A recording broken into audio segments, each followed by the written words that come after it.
Bloomington, Indiana, October 1945. 13-month-old Deborah Skinner makes newsreel headlines and brings her father to national attention as the man who keeps his baby in a box.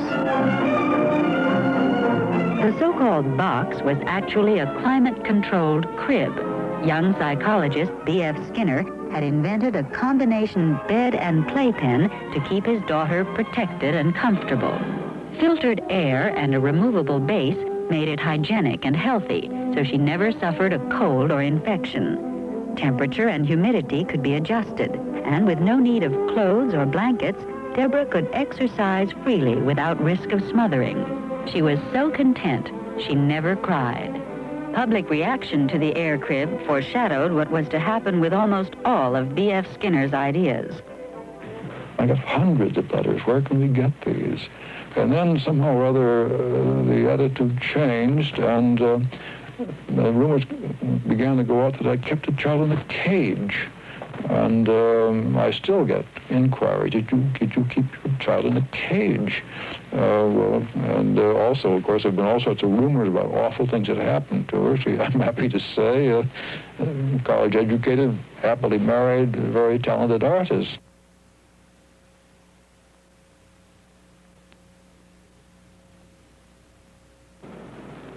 Skinner did not set out to be a psychologist.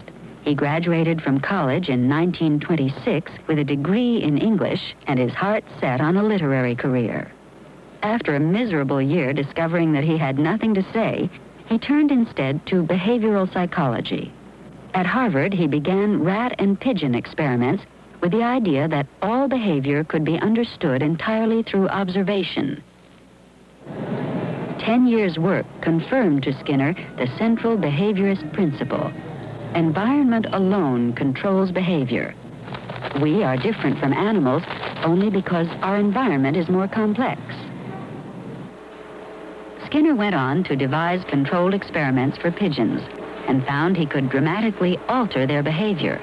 The technique he called operant conditioning. An untrained pigeon behaves naturally. It pecks. If every time the bird pecks at a disc, it's rewarded, reinforced with a food pellet, it soon learns that pecking discs has pleasant consequences. Further pecking yields further reward. Once a pigeon is conditioned to operate on its environment to earn its reward, new behavior can be shaped. Since the 40s, Skinner has illustrated the role of reinforcement in learning with a now classic example, training a pigeon to turn a circle. This hungry pigeon is moving about more or less at random. Sometimes it turns its head to the left. When it does, we reinforce that movement by giving the pigeon access to a dish of grain.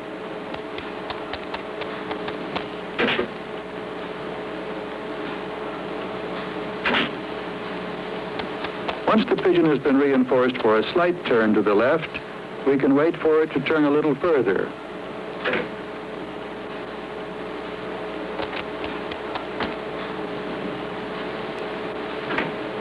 By gradual steps, we can reach a stage at which the pigeon turns in a complete circle. The pigeon has learned to make the response because it has been reinforced for successive steps leading to the final pattern. By the 50s, behavior shaping was popular in psychology labs throughout the world. From this virtuoso performance by a University of Wichita pigeon, it's clear that Skinner has changed forever the dull lives of experimental pigeons and given new meaning to the expression bird brain.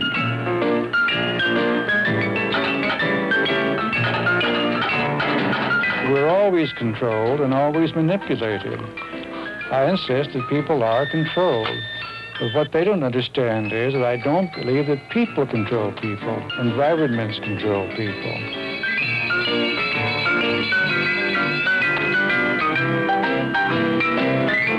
One of Skinner's first clues that the human animal is also controlled by reinforcement was his discovery that a pigeon did not need a reward every time.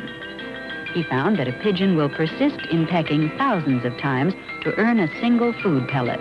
In other words, the schedule of reinforcement could be varied. One of the schedules which is very effective with rats or pigeons is what we call the variable ratio schedule, and that is at the heart of all gambling devices and has the same effect. The pigeon can become a pathological gambler just as a person can. Now, the fact that we found that out with pigeons and could prove it by removing and changing the schedule makes it easy for us to interpret the case with the human subject. We don't say that the human subject gambles to punish himself, as the Freudians might say, or gambles because he feels excited when he does so. Nothing of the sort. People gamble because of the schedule of the reinforcement that follows. Not just gambling, but according to Skinner, everything we do is conditioned by the reinforcements in our environment. It's easy to see how food pellets can motivate pigeon ping pong, but with people, the influences are harder to isolate. Like it or not, Skinner says we do not determine our own actions. We should stop probing our psyches to understand ourselves and look instead at our external behavior and the environment that has produced it. Putting this into practice, Skinner invented the teaching machine. The student moves step by step through simple to more advanced problems. With each correct answer comes the immediate reward of knowing the response is correct and the encouragement to move on to the next question. These machines are now being used to teach everything from telling the time to advanced physics. Satisfaction from achievement is a powerful human reinforcer. Operant conditioning can even be used to change the behavior of the intellectually or emotionally disabled. In the 50s, Skinner's technique was a breakthrough in teaching the handicapped functions once thought quite beyond their reach. This child is profoundly retarded. She has never walked. At first, she is asked only to shuffle between two chairs. For each effort, she is rewarded with ice cream. Gradually, the chairs are moved further apart so that she stretches to make the distance. No one coaxes or prompts her, only the positive reinforcement of the ice cream. As shifting becomes easier, the goals are increased. Now she walks hanging onto a rope suspended for support as she goes after her reward. Later, the rope is slackened. Now she walks under her own power, even though she still holds the rope. The rope is cut and reduced in size. Still, she continues to walk to get the ice cream. If the rope is taken away, she falls. When the rope is merely a wad of string in her fist, she's able to drop it of her own accord.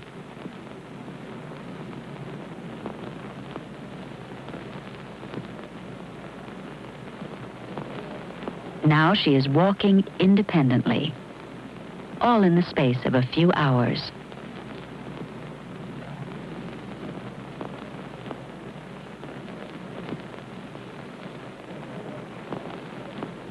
Behavior shaping through positive reinforcement has equally powerful results with people of normal intelligence. These juvenile delinquents are learning to modify their habitual antisocial behavior in a residential program based on reinforcement. This approach is so successful that only 10% get into trouble again after they leave here. Good behavior is consistently rewarded. Instead of dispensing ice cream, teachers give tokens and verbal praise to a student who is behaving properly. The approval is immediate, but the tokens are saved and exchanged later for some particular reward, whatever the individual finds satisfying. Perhaps some time in the pool room. Gradually, the adolescents are weaned from tokens to independent good behavior as its own reward. If feelings of pleasure result from certain kinds of behavior, then we need an environment, a society, that encourages that behavior. The utopian ideal is as old as history. In 19th century America, it found expression in perfectionist movements. As a child, I had been in contact with various perfectionist movements in the United States in the 19th century. I had happened to have been born only a few miles from where Joe Smith wrote the Book of Mormon. I also then had picked up notions from Henry David Thoreau about getting away from the world as it is and designing a world of your own, which is the principal theme of Walden 1, and it became the theme of Walden 2. Walden 2 was a fictitious place. At Walden 2, members produced the minimum goods to support themselves without waste, profit, or pollution. Labor was pooled. They avoided competition by sharing their land, their possessions, and their children. Since 1948, Walden 2 has been published in 8 languages and continues to capture imaginations. I was just real excited by it. I wanted to save the world and create Walden 2s, hundreds and thousands of them. It felt like a more peaceful, sane, and useful environment than I was experiencing. I was very impressed by the lifestyle that Skinner put out in his book, the egalitarian, social, economic, political systems. I looked upon it as a piece of fiction rather than a possible realization of a non-fictional idea. I just thought it would be a very nice way to live if ever that happened. The Twin Oaks community is a rural cooperative in central Virginia, sired by Walden 2, and the disillusionment of a handful of people who in 1967 turned to it as the blueprint for a better society. The casual visitor might well assume that this is just another of the many reactionary communes spawned by the turmoil of the 60s. On the surface, perhaps, but there are differences. Most of those communes have disintegrated. Twin Oaks has flourished. Membership has multiplied from 8 to 85. Ages embrace old age to infancy. Educations vary. Some stop short of a high school diploma. Others hold doctoral degrees. The community is self-supporting through its own industries and grows most of its own food. Their government, labor policy, and children's program all owe something to Walden 2.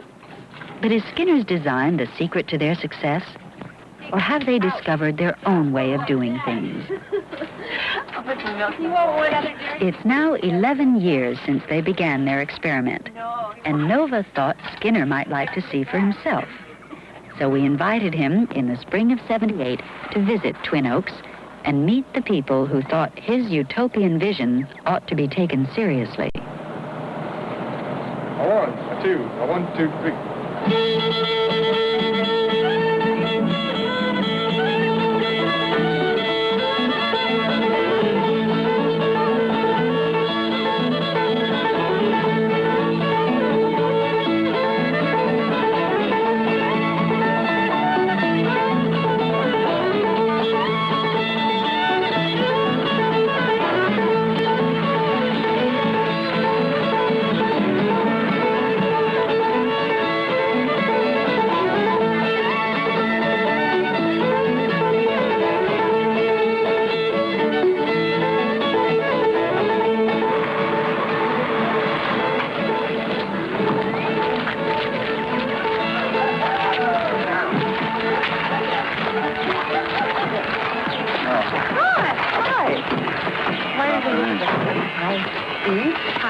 Hello, I'm Fred, and my daughter Deborah over there. Hi. Hello, how are you? Good, thanks. This is my wife Eve. Hello. That's Deborah. Hi, Deborah. My daughter. How do you do?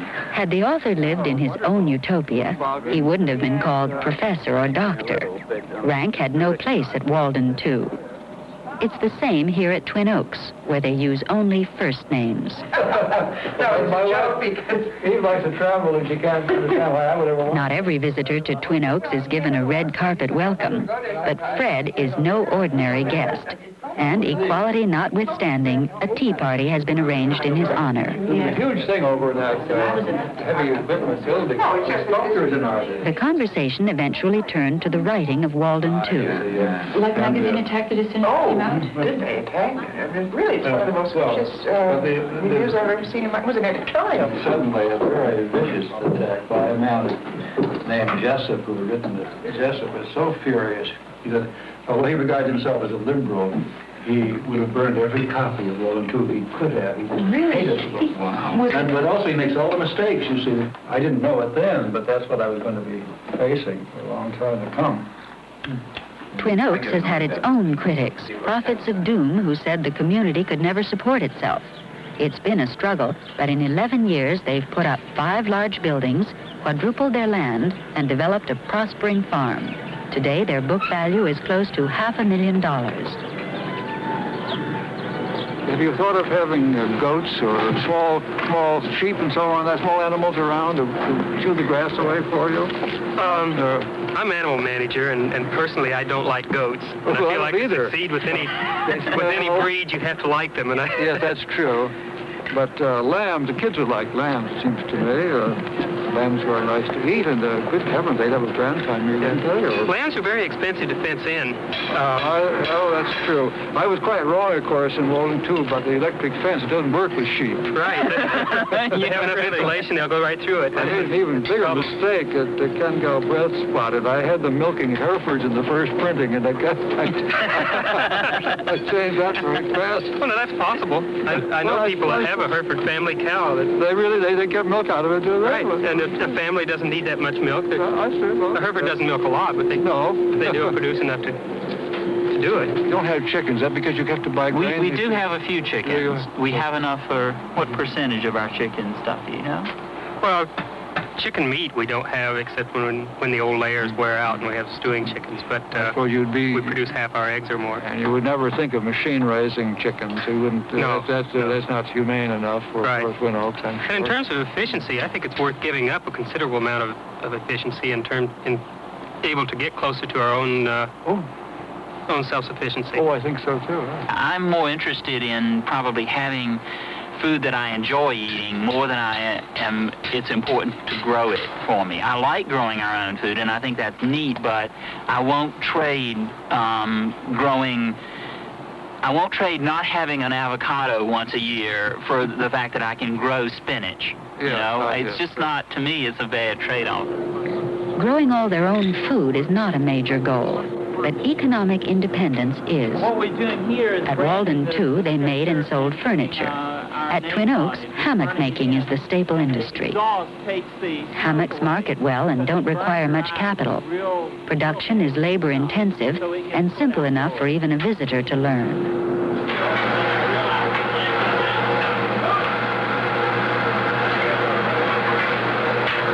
$30 hammocks a day are enough to maintain the community, but with more revenue, they could expand. So when their new industrial workshop is ready, they'll go into rope making, hammock chairs, perhaps even furniture. Diversity will also give members a more interesting choice of work. But why would routine production work appeal to a group of people with an average of 2 years college? We asked Bruce. It was back in 1970, 1971 that I decided to drop out of the rat race, so to speak. I've been working for the military-industrial complex, companies like Honeywell and Raytheon.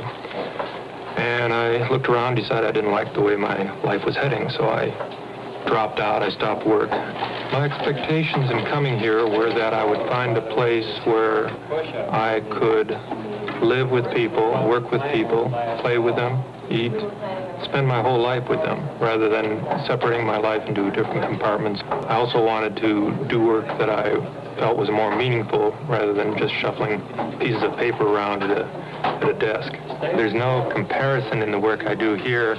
I mean, it's so much more varied and so much more interesting. 3 years ago, Gareth dropped out of high school to join Twin Oaks. He's now production manager of the hammock shop. Most people find hammocks rather monotonous.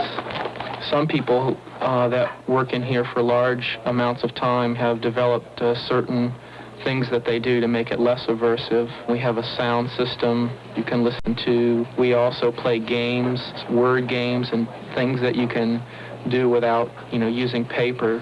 I definitely think that without the entertainment that we have in the hammock shop, we wouldn't be able to get the number of hours necessary in a week.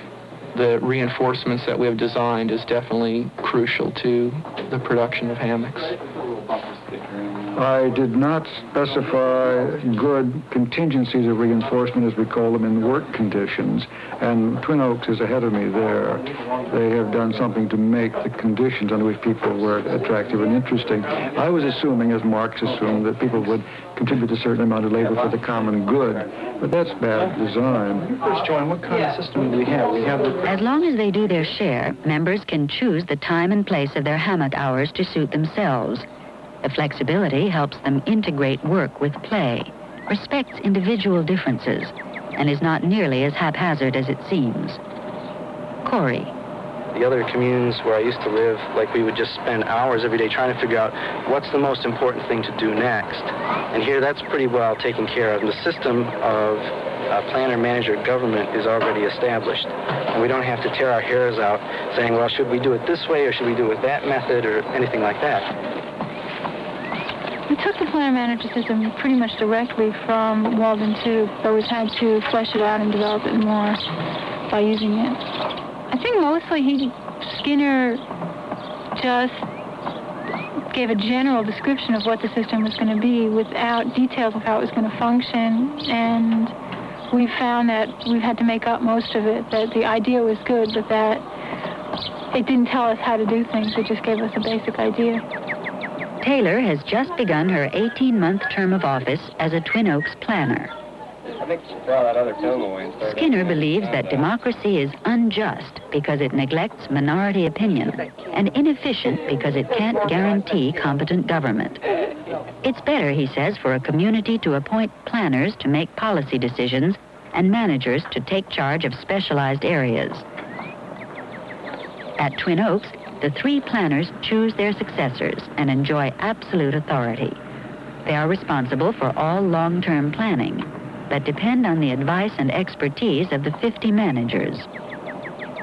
I think that sometimes, at least, being a planner is really difficult, that there are very few people here who want to do it at any particular time. In fact, this time when I was chosen, there was really nobody else who wanted to do it.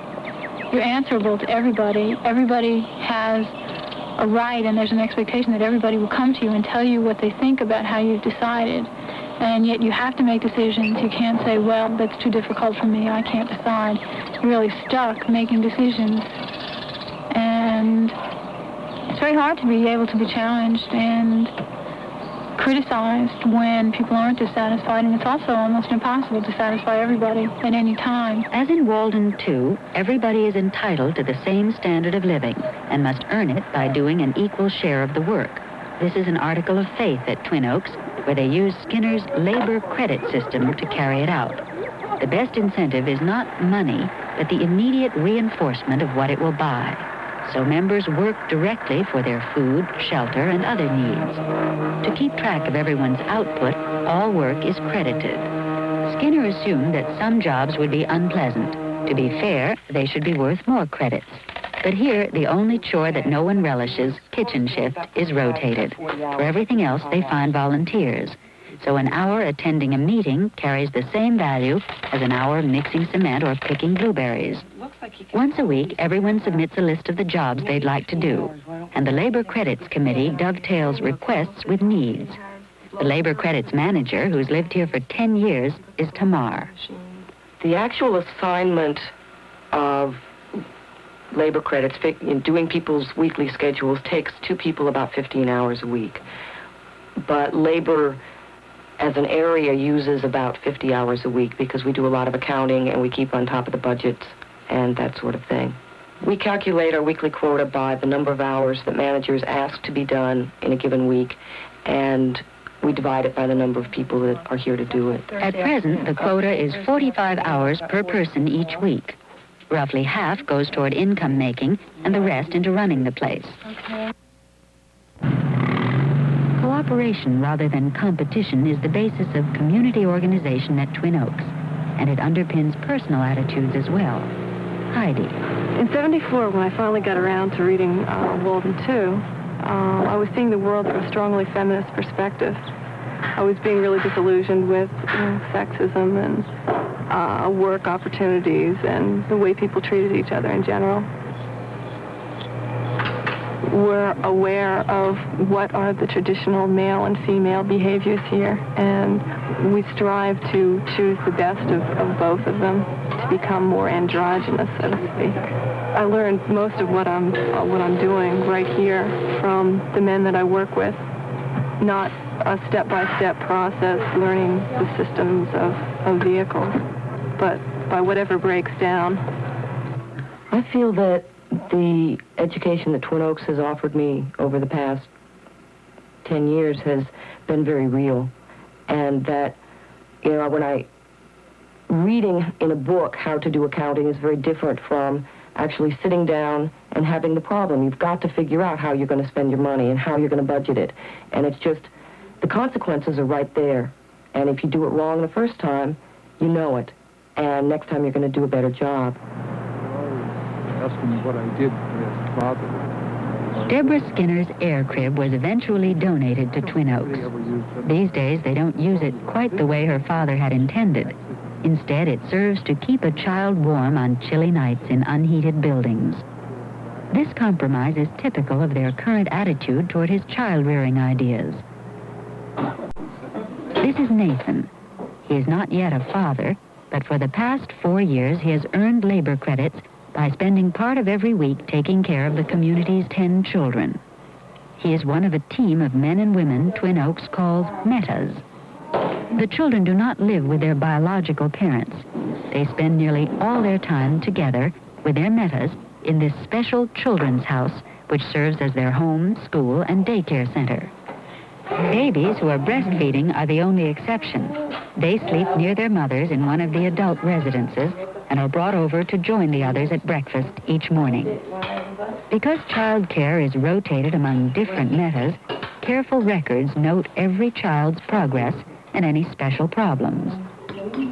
Praise and affection are used to reward good behavior, and anything undesirable is simply ignored, unless it's dangerous to the culprit or someone else. Harmful misbehaving is the only cause for punishment. In this respect, Twin Oaks is faithful to the Skinner model, but with other aspects, they've had to make changes. When the first children were born, they tried to follow Walden 2 to the letter, all agreeing with Skinner that love and attention need have nothing to do with blood ties. Natural parents were denied any special relationship with their children. But over time, serious problems developed. Parents found it hard to give up their traditional role. The metas felt burdened by their heavy responsibility.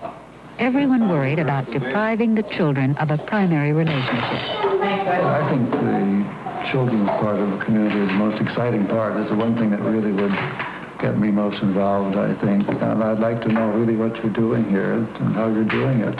Jerry, on the left, is the mother of 2 of the community's children.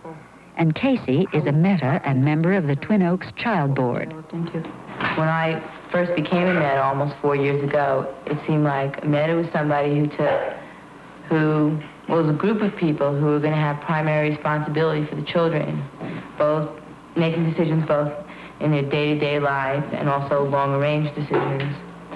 And that's what I thought I was doing. I was supposed to think of these children as my own. And I started out doing that. And then as the program went through some changes, we decided to pay more attention to that biological role.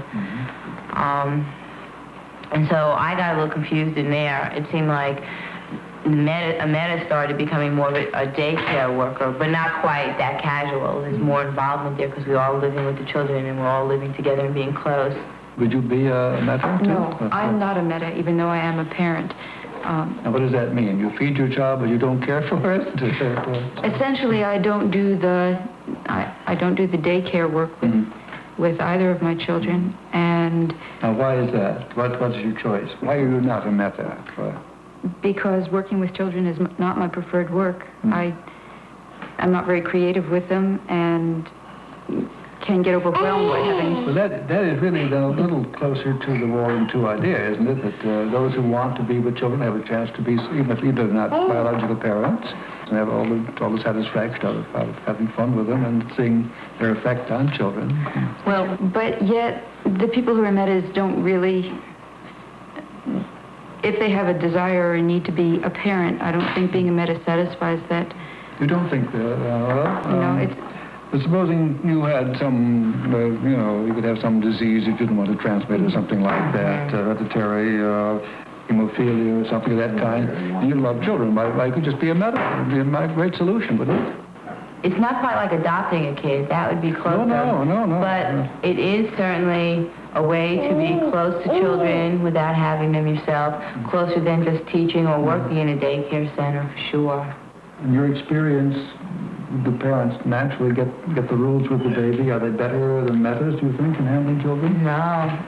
We try to pay attention to, like, what the parent wants with the kid, but the parent doesn't just make the rules or decide what's going to happen with the kid. We have a meeting with the metas, and the parent's input is listened to a whole lot.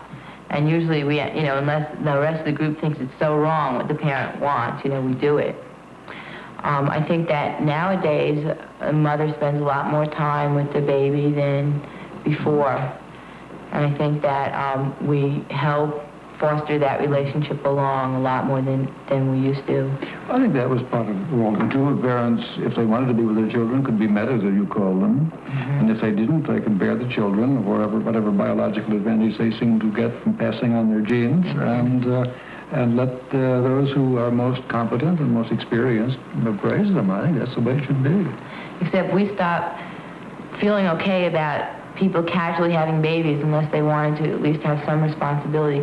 A lot of it comes from the fact that the metas turn over. The metas aren't people who are going to be here forever with the kids, and the ultimate responsibility really does well, I think lay with the parents. You might argue in the long run, I don't think a psychoanalyst would agree with me, but you might argue in the long run it's better for a child to be in contact with an average or the essence of an adult rather than particular adults. And I think it's wonderful for children to have contact with a very large number of caring adults.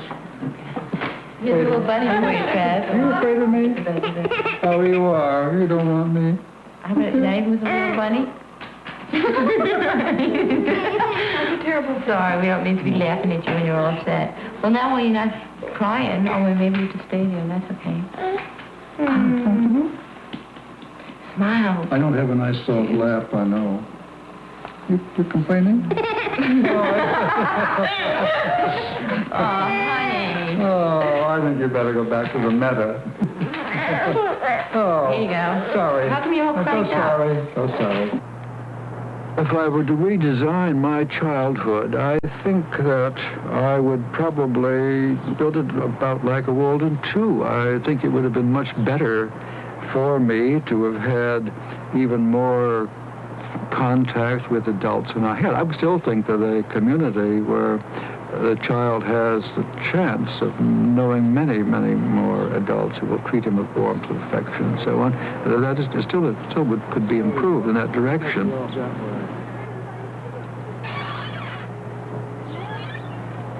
Burris Frederick Skinner was born in Susquehanna, Pennsylvania in 1904, and named for his mother, the former Grace Burris, a musically gifted and beautiful woman who became Mrs. William Arthur Skinner when she stole the heart of a local lawyer. Intellectual and awkward, he was a stern but kind father. Skinner's beloved younger brother, Edward, was his great childhood companion and also the favorite son. Family life was stable and disciplined, dominated by Mrs. Skinner. My mother was the person who set the style of the house and the standards. My father managed to marry her, but only with her consent, and I think she held that advantage all her life. He would have to come up to her standards, and those, of course, were the standards I came up to, too. My mother embarked upon a campaign to get me to hang up my pajamas. I would come down to breakfast, and she would go up, and there would be the pajamas lying around on the bed. she would call down to me, come up at once, hang up pajamas. So I would come up and hang them up. And this went on day after day, day after day. Well, I finally solved that problem. I wasn't responding to the aversive control at all. I solved it by building a little gadget. There was a hook on a string in that little closet where I would hang the pajamas, and the string passed over a nail and on over and came down in the doorway. And there was a sign there saying, hang up your pajamas. Now, if the pajamas were on the hook, that sign was up out of the way. But when I took them off at night, the sign came down in the door, and then in the morning when I got up, got dressed, I started to go out, there would be this sign there. I'd go back, get the pajamas, hang it up, and the sign would go all the way, and I would walk out, go downstairs, and I didn't have to come back up and hang up my pajamas.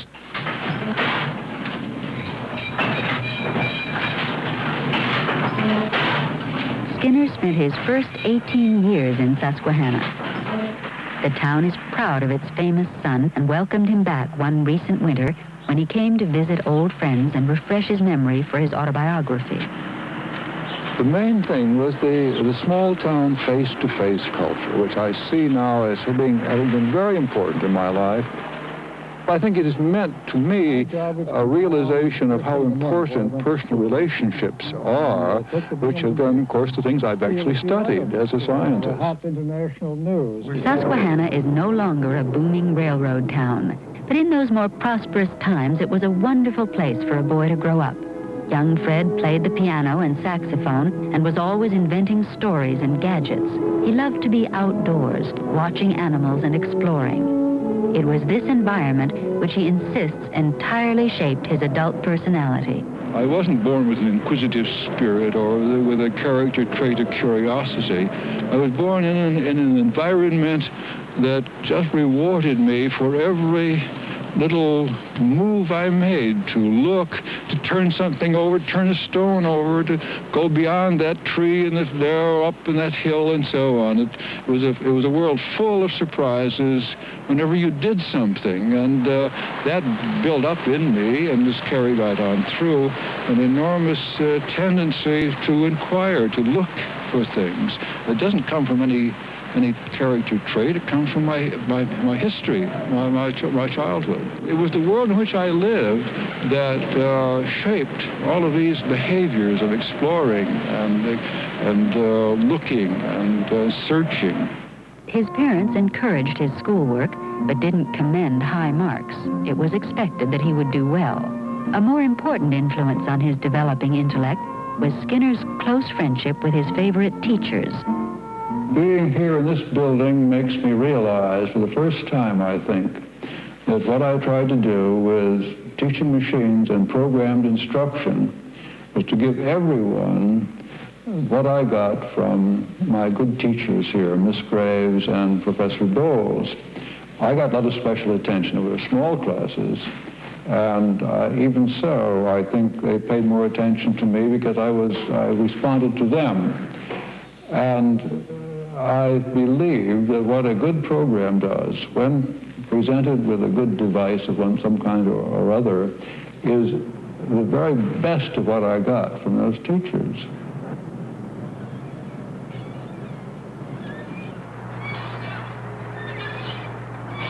There are no teaching machines at Twin Oaks. They have not consciously adopted Skinner's ideas about education. Walden, too, was written long before he applied behaviorism to the classroom. But as it's turned out, their approach is close to what he liked best about his own education. Just as they are raised collectively, the children are taught by many adults, some of whom were teachers before coming here. The 4-year-olds spend 3 mornings a week with Justin, trained in the Montessori method, which uses specially designed teaching aids and activities which are planned and structured. Each child has a program tailored to her own pace of learning.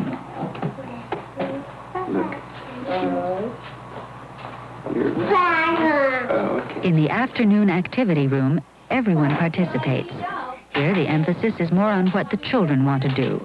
The teacher, in this instance Mickey, plays a background role, guiding discussion and encouraging free expression and creative play. What I think is important in being with children is to create a sense of creativity, an environment for creativity, an environment for curiosity, an environment for learning being something you just don't do with a teacher or in a classroom. The kids really love to come over here. I don't use punishment because I don't have to use punishment. I don't think any of us who work in the activity room deal very much with it because it's such a pleasant environment. I think the main thing in reinforcing a child's interest and continuing concentration and development with a particular material is the experience the child gets out of doing it. If there's an exhilaration, that's sufficient reinforcement. And I wouldn't want the kids to get the idea that they need to please grown-ups to do what they're doing. The aim of the system is not to turn out little geniuses who are going to go to Harvard and have wonderful careers. What we're trying to do is to turn out happy people who are integrated into the life around them, who experience their environment in an aware way. And we're trying to create a balanced curriculum, a curriculum that's intellectual, sensory, creative, exploratory, all the things that everybody wants for their kids. Alouette, gentille alouette, alouette, je te plumerai. Would you like to do it too, Heather? Je te plumerai la poitrine. You sing. Je te plumerai la poitrine. Et la poitrine. Et la poitrine. Et le cou. Et le cou. Et la bouche. Et la bouche. Et le nez. Et la tête. Et la tête. Alouette. Alouette. Oh. Come on, sing with me. Oh. Alouette. Gentille alouette. Alouette. Je te plumerai. Very good. What do you want to think about there? It took Twin Oaks the first 7 years to become financially and emotionally stable enough to raise another generation. Confidence about the future is now running high, and they feel ready to expand and diversify. They actively recruit new members, people who will view the community as a commitment, not just a nice place for a working vacation. They hope to have 35, but they still face difficulties. About 20% leave and are replaced each year, and only a quarter have stayed longer than 5 years. This turnover has been unsettling. With the exodus of most of the Walden II pioneers, attitudes have changed. Newcomers have brought with them new personal beliefs, everything from primal screaming to transcendental meditation. Unlike Walden II, Twin Oaks manages to accommodate both dissent and change while still maintaining the basic Walden II structure. But like Walden II, Twin Oaks succeeds because its members are aware of how their behavior controls and is controlled.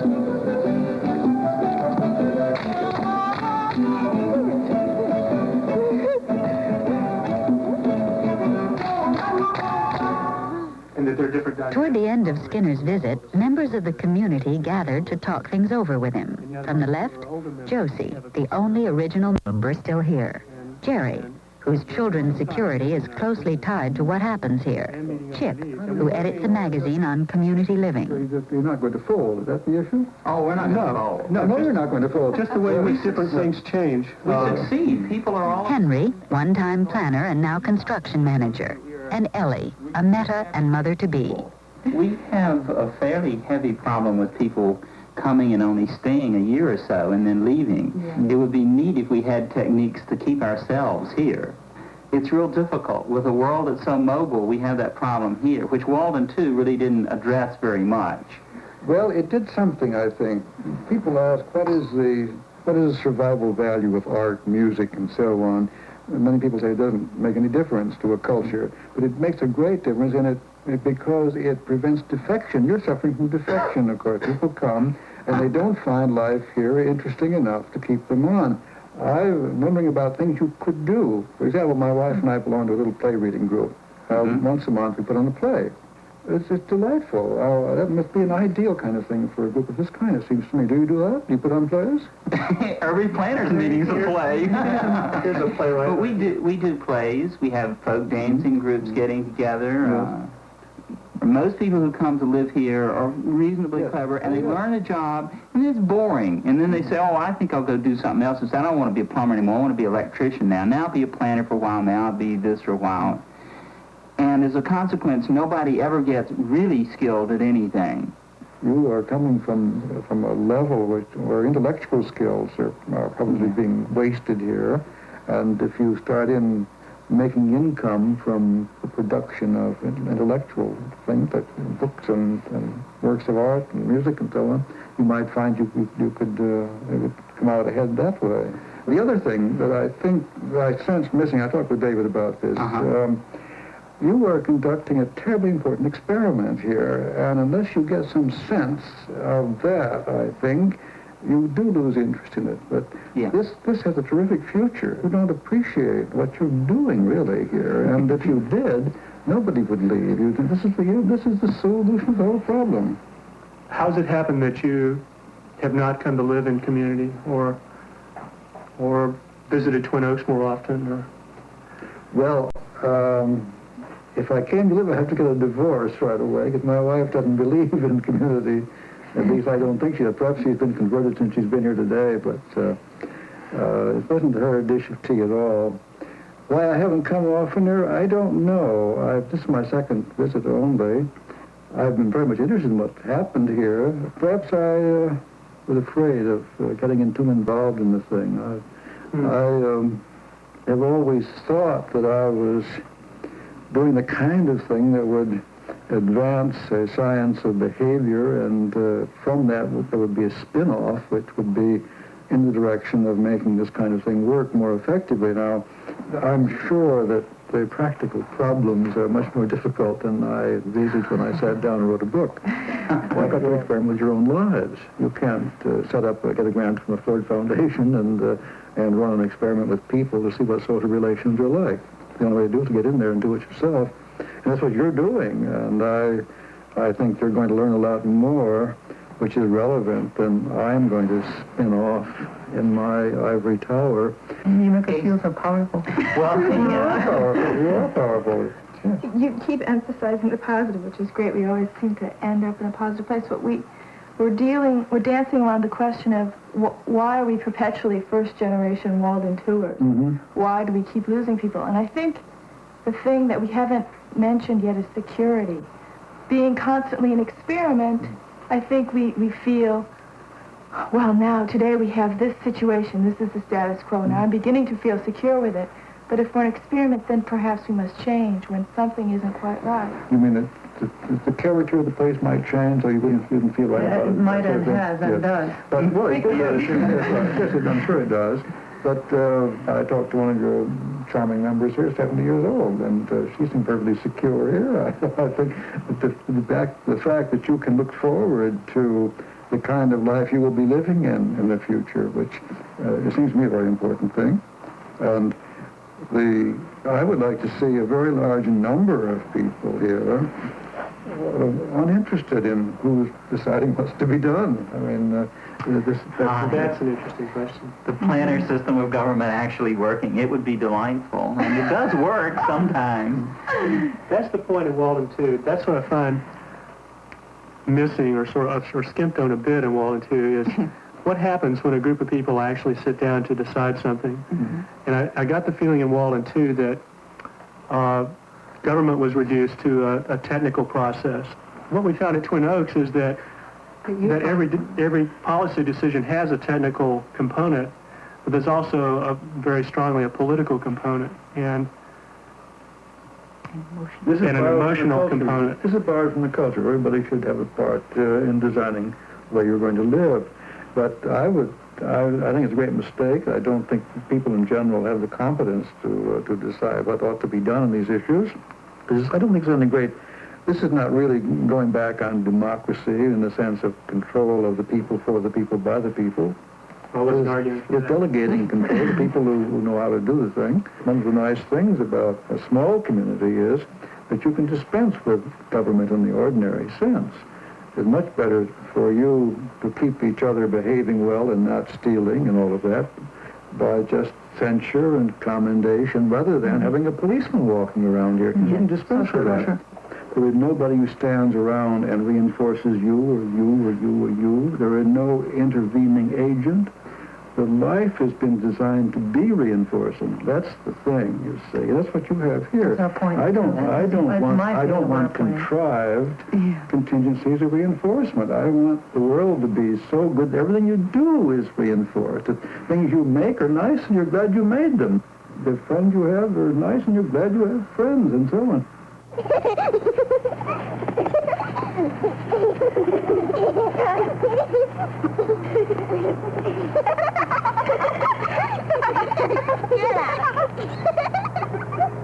I think Twin Oaks is close to Walden too in certain ways. An effort is made to induce people to behave in necessary ways. They maintain themselves, they create the goods they consume, or at least they create some foreign exchange so they can buy the goods they need. They are very much concerned with good personal relationships. They are minimizing pollution of the environment, maximizing the good life rather than the destructive life which most people are now leading. This is all, I think, very important. It's done by arranging good reasons for behaving that way. I think this is very, very encouraging. This is as close to Walden 2 as I had any right to expect.